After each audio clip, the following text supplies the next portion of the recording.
बिस्मिल्लाहिर्रहमानिर्रहीम। अस्सलाम वालेकुम। Welcome to the Knowledge Gate official. आज मैं आपको सिखाऊंगी स्क्यूनेस और कर्टोसिस की इम्प्लीमेंटेशन। मींस हम स्क्यूनेस और कर्टोसिस के क्वेश्चंस को किस तरह से अंडरस्टैंड करेंगे और किस तरह से उनको सॉल्व करेंगे। ये कुछ क्वेश्चंस मैंने लिए हुए हैं आप लोगों को समझाने के लिए। उन्हीं क्वेश्चंस में मैं आपको गाइडलाइन देती हूँ कि अगर इस टाइप के क्वेश्चंस आपके पेपर में आ जाते हैं तो आपने इनको किस तरह से डील करना है, किस तरह से इनसे आंसर्स निकालने हैं। अब सबसे पहले जो मैं यहाँ पर क्वेश्चन मैंने लिया है, उस क्वेश्चन में वो कह रहे हैं कि व्हाट कैन यू से of skewness in each of the following cases. यहाँ पर तीन ये केस दिए हुए हैं, तीन सिचुएशंस दी हुई हैं। इन तीनों सिचुएशंस में हमने देखना है कि हमारी स्क्यूनेस क्या है। स्क्यूनेस का टॉपिक मैंने पहले आपको बड़े डिटेल में पढ़ा दिया है, थोड़ा सा मैं उसका रिव्यू आपको दे देती हूँ ताकि उसी को हम समझते हुए आगे चल सकें। ये हमारा स्क्यूनेस का टॉपिक था। पहले यहाँ पे मैंने आपको स्क्यूनेस पढ़ाया था, उसके बाद ये मैंने आपको मेजर ऑफ स्क्यूनेस में समझाया था कि ये मेजरमेंट है, या तो हम मीन, मीडियन और मॉड को देख के स्क्यूनेस का अंदाज़ा लगाएंगे कि वो बराबर हैं या लेस हैं या ग्रेटर हैं, या फिर हमने कर्ल पियर्सन का फार्मूला था mean minus mod over standard deviation, इसके ज़रिए निकालेंगे आंसर को, अगर हमें मीन, मॉड और स्टैंडर्ड डेविएशन दिया हुआ होगा। या फिर थर्ड सिचुएशन थी, अगर मॉड अवेलेबल नहीं होता तो हम इसका ये फार्मूला यूज़ करते थे कि 3 mean minus median over standard deviation. अब हम इसके बाद हमारे पास ये बॉयलेस का कोफिशिएंट ऑफ स्क्यूनेस का फार्मूला था, जिसमें उसने क्वार्टाइल्स यूज़ किए हुए हैं। Q1 प्लस Q3 यूज़ किया हुआ है, -2 median over Q3 minus Q1। ठीक है, तो ये चार मेजरमेंट थी स्क्यूनेस को मेजर करने की, कि मीन, मीडियन, मॉड से, इधर से ये कर्ल पियर्सन का फार्मूला था, ये भी मीडियन को यूज़ करके, और ये बॉयलेस का। तो इन्हीं चार सिचुएशंस में अब हम देखेंगे कि हमारे पास क्वेश्चन में कौन सी सिचुएशन दी हुई है, कौन सा केस है, कौन कौन सी चीज़ें प्रोवाइड की गई हैं, उसको देखकर हम इन फार्मूलों में से सिलेक्ट करेंगे कि कौन सा फार्मूला हमें यूज़ करना है। देखें, फर्स्ट हमारे पास सिचुएशन है, the median is 49.21 while the two quartiles are 37.15 and 61.25। अब इस सिचुएशन में हमें मीडियन प्रोवाइड किया गया है और टू क्वार्टाइल्स कहते हैं Q1 और Q3 को, क्योंकि Q2 जो होता है वो भी हमारा मीडियन ही होता है, Q2। तो इसी वजह से ये जो टू क्वार्टाइल्स यहाँ पर दिए जाते हैं वो Q1 और Q3 को मेंशन कर रहे होते हैं। ठीक है, मींस आपके पास इस केस में मीडियन मौजूद है और टू क्वार्टाइल्स मौजूद हैं। तो यहाँ पर देखें, यहाँ पर बॉयलेस कोएफिशिएंट ऑफ स्क्यूनेस के फार्मूले में हमारे पास क्वार्टाइल्स यूज़ किए गए हैं और मीडियन यूज़ किया गया है। इसके अलावा कोई भी फार्मूला नहीं है जिसमें क्वार्टाइल यूज़ किया गया हो। तो इसी वजह से हम जब इसका कोएफिशिएंट ऑफ स्क्यूनेस निकालेंगे तो ये फार्मूला यूज़ करेंगे बॉयलेस कोएफिशिएंट ऑफ स्क्यूनेस का, यानी Q1 plus Q3 minus 2 median. आपने यहाँ पे इस तरह से सबसे पहले फार्मूला लिखना है SK कोएफिशिएंट ऑफ स्क्यूनेस के लिए, और यहाँ पे इस तरह से आप लिखेंगे Q1 plus Q3 minus 2 median. ये आपके पास MCQs में भी आ सकता है, शॉर्ट क्वेश्चन में भी इस तरह के क्वेश्चंस आपके पास आ सकते हैं, और Q3 माइनस Q1। ठीक है, यही फार्मूला है जो मैंने आपको पहले पढ़ाया था स्क्यूनेस में। क्योंकि हमें सिचुएशन में मीडियन और क्वार्टाइल्स दिए हुए हैं, इसी वजह से हमने यही फार्मूला बॉयलेस का पुट किया।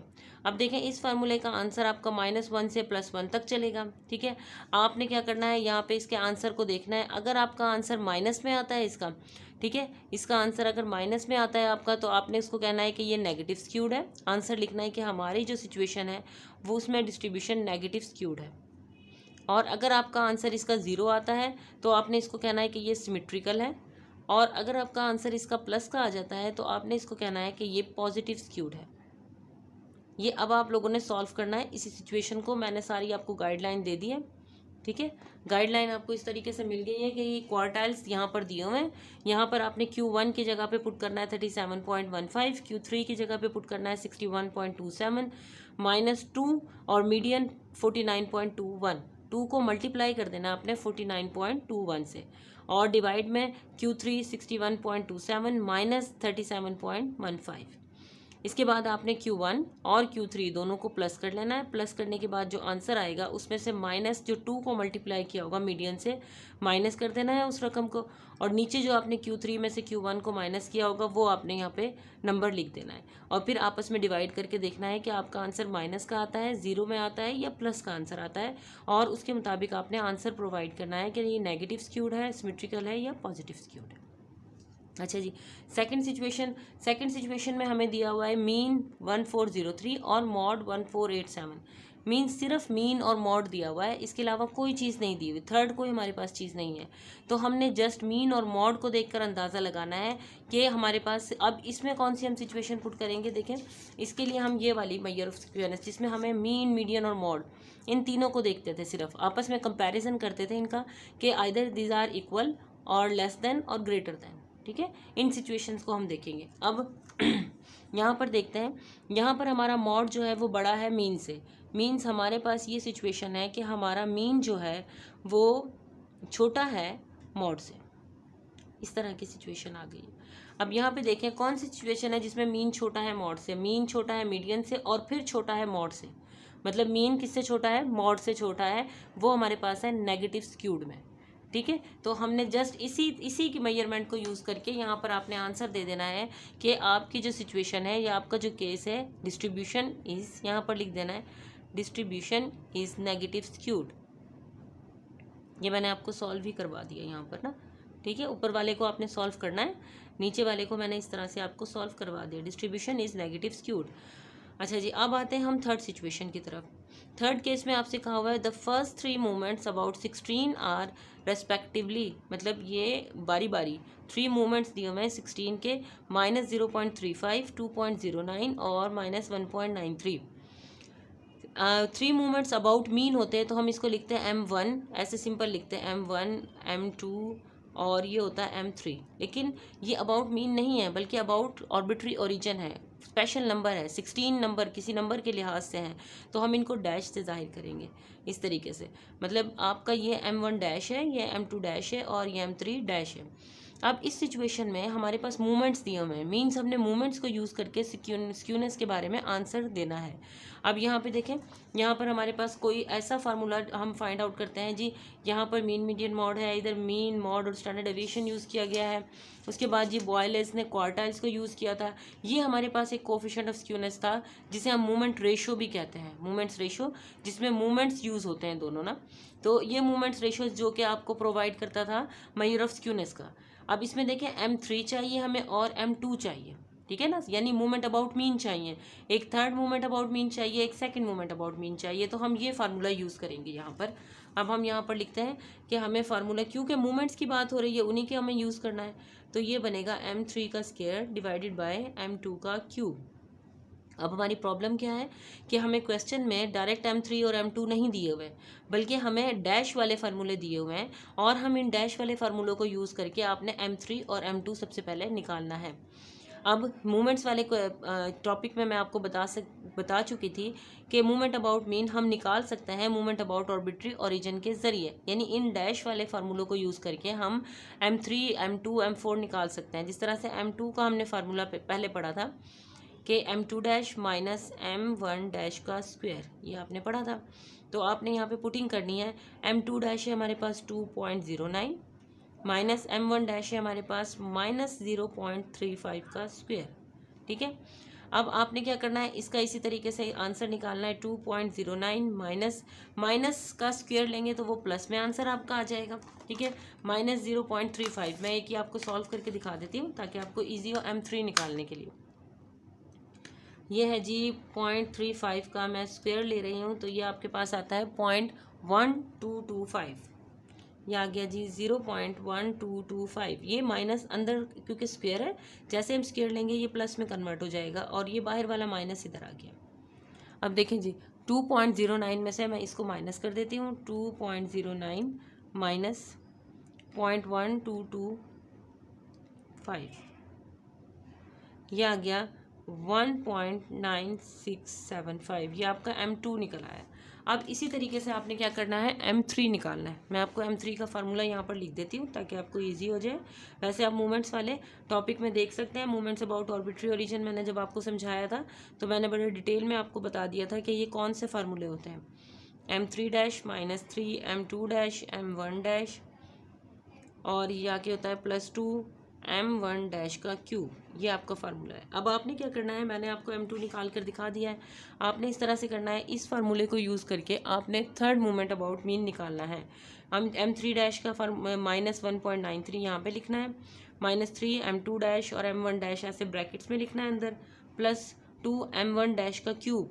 ये m1 डैश है आपका माइनस में 0.35। जब हम इसका क्यूब लेंगे तो वो जो आंसर होगा वो भी माइनस में आएगा, क्योंकि स्केयर यानी इवन नंबर अगर आपके पास हो पावर में तो आपका माइनस प्लस में बदल जाता है, लेकिन अगर पावर के अंदर ऑड नंबर हो तो माइनस का साइन माइनस में ही रहता है।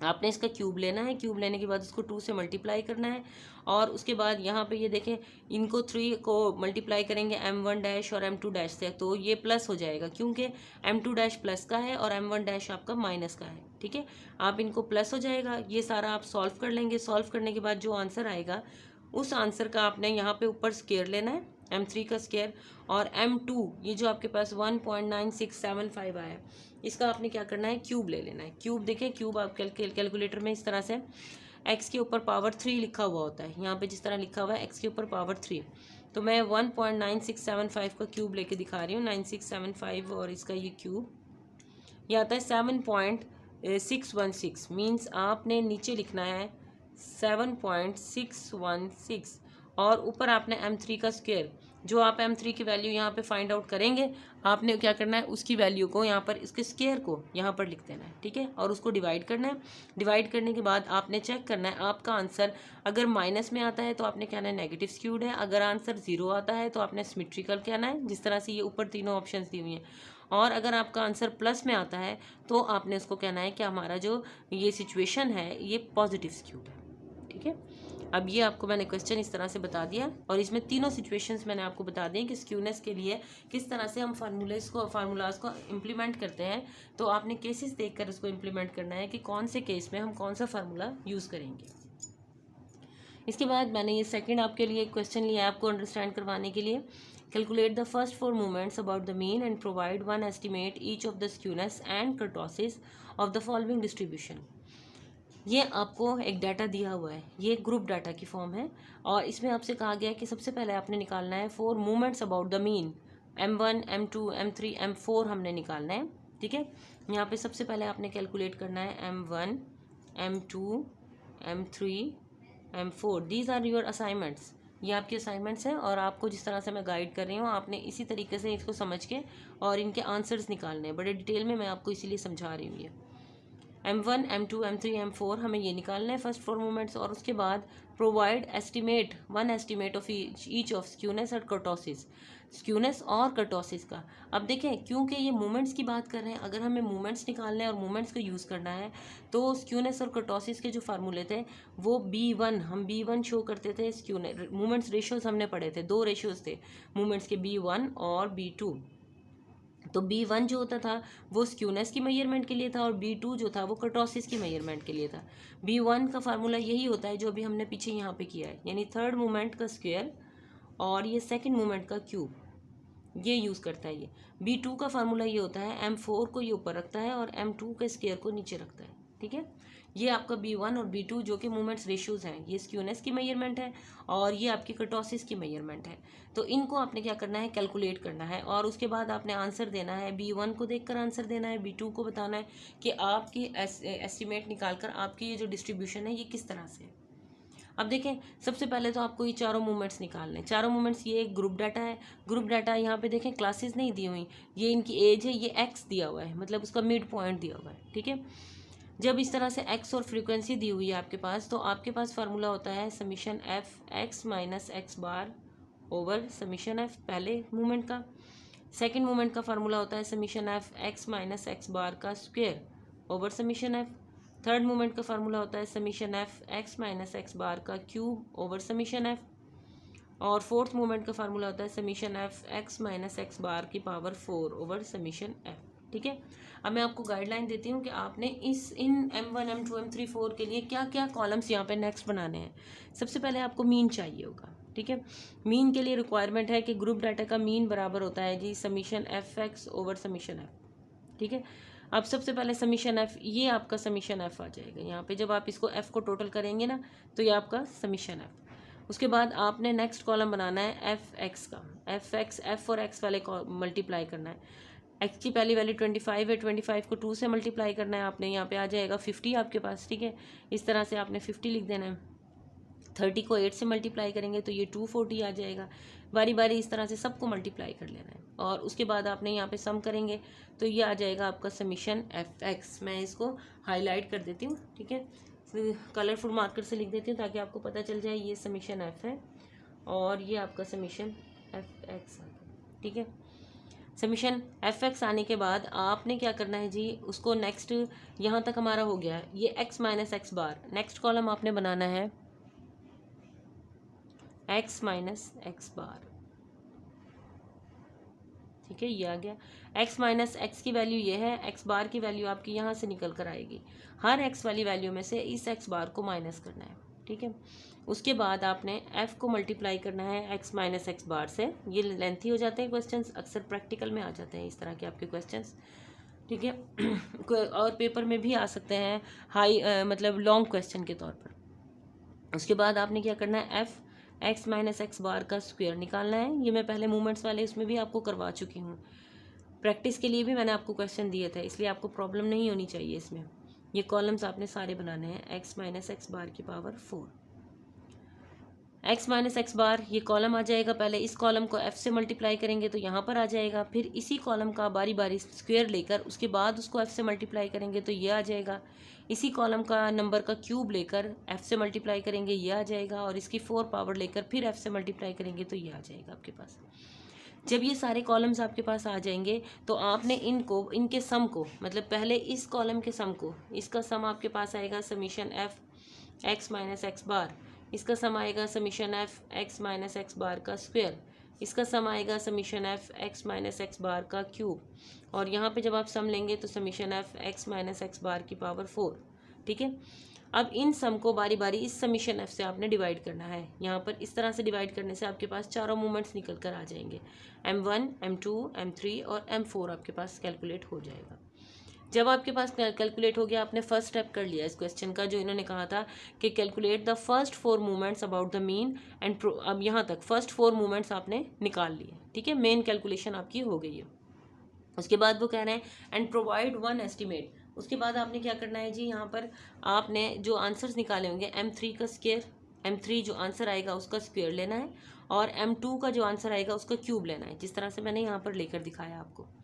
कि उसका आंसर निकालना है वो आपका b1 हो जाएगा, और b2 के लिए आपने क्या करना है, m4 आपका जो आंसर आएगा उसको ऊपर रखना है न्यूमरेटर में, और m2 का जो आंसर आएगा उसका स्क्वायर लेना है, उसका आपने नीचे रखना है डिनोमिनेटर में, और फिर इनके आंसर्स को चेक करना है। चेक किस तरीके से करेंगे, b1 का आंसर 0 के राउंड ऑफ घूमेगा, मीन्स आपने इसके आंसर को चेक करना है वो 0 आता है, माइनस में आता है या प्लस में आता है, ठीक है। उसी तरह से देना है, माइनस में आए तो नेगेटिव स्क्यूड, 0 आए तो सिमेट्रिकल, और प्लस में आए तो पॉजिटिव स्क्यूड। और b2 के आंसर को आपने चेक करना है ये 3 के बराबर आता है, 3 से ग्रेटर आता है या 3 से लेस आता है, ठीक है। क्योंकि अगर आपके 3 के इक्वल आता है तो आपने कहना है ये मेसोकर्टिक है डिस्ट्रीब्यूशन, और अगर आपका लेस देन 3 आता है तो आपने इसको कहना है ये प्लेटिकर्टिक है, और अगर आपका ग्रेटर देन 3 आता है तो आपने इसको कहना है कि ये लेप्टोकर्टिक है। यहाँ तक आपका ये फिर क्वेश्चन सॉल्व हो जाएगा इस तरीके से, ठीक है। ये आपका क्लियर हुआ। अब ये मैं 2 क्वेश्चन इसके हो गए आपकी प्रैक्टिस के लिए, जो आपने एज असाइनमेंट भी सॉल्व करने हैं अपनी असाइनमेंट बुक के ऊपर। इसके बाद इसका ये 3rd क्वेश्चन है, और ये 3rd क्वेश्चन काफ़ी इजी है लेकिन थोड़ा सा घुमा फिरा कर था, तो मैंने इसीलिए इसको चूज़ किया आपको समझाने के लिए। ये अक्सर स्टूडेंट्स को कंफ्यूज करने के लिए MCQs में स्पेशली आ जाता है, और शॉर्ट क्वेश्चन में आ जाते हैं इस किस्म के क्वेश्चंस, और स्टूडेंट्स कंफ्यूज हो जाते हैं। बहुत ईजी है ये क्वेश्चन। देखें, the 4th mean movement of a symmetrical distribution is 243। एक सिमेट्रिकल डिस्ट्रीब्यूशन है, हाईलाइट किया हुआ है, और उसका जो 4th मीन मूवमेंट मतलब मूवमेंट अबाउट मीन, वो आपका दिया हुआ है 243। तो सिमेट्रिकल डिस्ट्रीब्यूशन का M4 कहेंगे हम, उसके ऊपर डैश नहीं लगाते। जो मूवमेंट अबाउट मीन होता है उसको हम जस्ट M4 कहते हैं, ठीक है। वो हमें दिया हुआ है 243 इस तरीके से।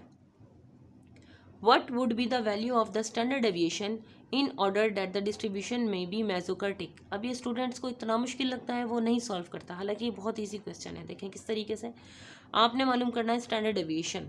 स्टैंडर्ड डेविएशन को हम जाहिर करते हैं सिग्मा से, या आप एस से भी शायद कर सकते हैं, ये आपने कैलकुलेट करना है। और उन्होंने कहा है कि आपकी डिस्ट्रीब्यूशन मेसोकर्टिक है।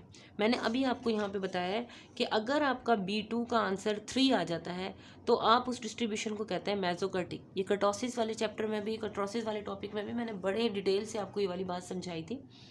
हमारे B2 का आंसर जैसे ही इक्वल टू 3 आता है हम उसे क्या कहते हैं कि ये मेसोकर्टिक है। देखें, अब देखें, अगर हमारा B2 बराबर होता है जी, हम लिखते हैं M4/M2 का स्क्वायर और ये इक्वल आ जाता है 3 के, तो हम कहते हैं कि हमारी डिस्ट्रीब्यूशन मेसोकर्टिक है। जो इसने बात की कि डेट द डिस्ट्रीब्यूशन में भी मेसोकर्टिक है।